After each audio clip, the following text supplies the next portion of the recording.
Hey everybody, it is Jansen here, and this is Motivational Monday, and going into the evening hours. It's 7:24 right now, or in military terms 19:24, and I just want each and every one of you to know that you matter and that you're important and that you mean the world to somebody out there. If you need me to mean the world to me, you mean the world to me. I just want each and every one of you to know that you're awesome, that you're important. You know, I know today's struggles may have been hard for you. I know you might have got through a little bit today, but remember this: tomorrow's a bright day. Tomorrow's a better day. No matter what you went through today, you can make tomorrow better, okay? No matter what, whether it's good or bad, you have the choice tomorrow, whether it's good or bad. Now, I see people all the time, they put stuff online all the time, like, oh my gosh, woe is me, woe is me. Well, no, it's not woe is me. It's what was me when you accidentally turned the camera around like I just did. But anyway, give me a second here. Okay, there we go. Sorry about that. Anyway, the whole point is this. In life, we have a choice, okay? You have a choice to be happy or be sad, be depressed, be mad. You know what? Guess what? I think you also have a choice to be kind, to be courteous, to respect the person next to you, because you know what? You may need it more than they do, but if you're nice to them, it may make you feel better. You know what? You don't know what somebody's going through. Now, we had another guy commit. Anyway, needless to say, I'll do that on another day. But needless to say is you're important. Everything about you means something. Now, people go through life every day like, oh my gosh, my deadbeat daddy, or the deadbeat mom, or she's on meth, or he's arguing. You want to know something? The strongest of us usually sit there and suck it up and just take it. Now, why do we do that? Because we know in the end, nothing is worse than basically dropping all communication altogether from somebody we may or may not like. Okay? So in other words, do your best to get along with somebody and don't argue, you know, as much as you want to. As much as you want to argue with somebody, as much as you want to tell them where to shove it. You know, all these people, they act like they're big, tough stuff. That's right. They can act like they're big, tough stuff all they want to. But the fact is, they're not. The fact is, people that sit there and laugh at other people's humiliation, they're cowards, okay?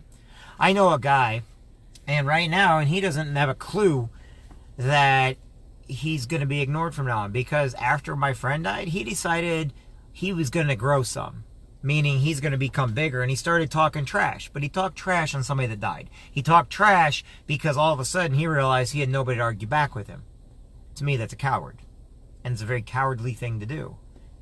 You know, it's one, you know, I know people, sometimes they may face their bullies and they may get beaten down. They may stick up for themselves and they may take a licking every once in a while. But you want to know something? At least they did it when the person was not dead on their feet. And each person, you know what? You don't have to take a beating. You don't have to go after somebody. You don't have to be mean or rude to anybody. You don't have to, you know, treat people like crap to treat you like crap. You know what you got to do? You got to turn the other cheek. Now, I know people say that all the time, but let me ask you this. If you feel that you know better than them and that you're stronger than them, yet they're still coming at you, when you turn the other cheek, you're actually proving you're smarter than them. Why? Because they may be saying things out of pure hate. But what you're doing is you are turning the other cheek out of pure love. Because you don't want the drama. You don't want to fight back. Do not give them a platform. And this is going to be a talk for another day. But every time you argue back with somebody, you're giving them a platform. You're giving them what they want. They want to argue with you. They know you're right. They know they're right. They just want you to argue with them so you can be as miserable as them. Thing about it is, maybe instead of doing it, just look at them and say, look, I love you, you're great. That's all I want to tell you. Whether you hate them or not, just look at them and say, look, I love you, you're great. And when they say something to laugh and all this other stuff, just walk away. And if you can't walk away, put your hands behind your back, put them in your back pockets and say, I care enough that I don't want a drama. I care enough that no matter what you've done to me in the past, no matter how big of a bully you have been to me, no matter how much you've abused me and hurt me, I'm tired and I care about you, I love you, and then turn and walk away. I'm so tired of my friends thinking that their world is over because of some man or some woman, or, you know, because their kids are treating them like something, when actually they've done everything they could It's just part of the course of nature that somebody's going to get upset, somebody's going to get mad. And the best way to do it is kill it with kindness. My grandmother always told me, kill him with kindness. Kill him with kindness every time. I never really understood that too much. It's like you're mad at him. Well, you know, I know something. It's funny because we can laugh at the Facebook article. Some bully comes up, wants to beat up the guy, and the guy hurry up and takes off his pants and he's in a G-string and say, okay, let's fight. All of a sudden, everybody's dying laughing so much they forget what they're even doing it for, and they walk away. No offense, but if I went up to somebody and wanted to fight him or something like that, and they pulled off their pants, they're wearing a G-string, I'm sorry, but I'm walking the other direction. It's funny even just to think about. But you got to use your head. You got to outwit a bully. You got to outwit the other person. And eventually in life, that bully will be working for you. Eventually in life, sometimes our bullies become our best friends.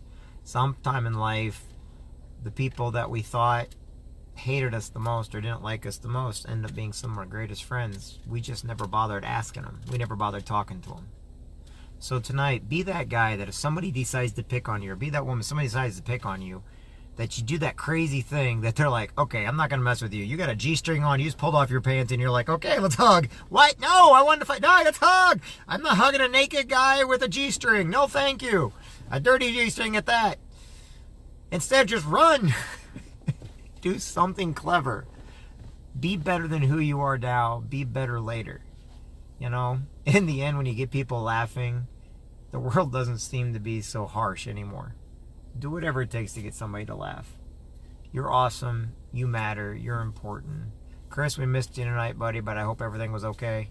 I love each and every one of you. Have a great night tonight, everybody. You matter. You are important.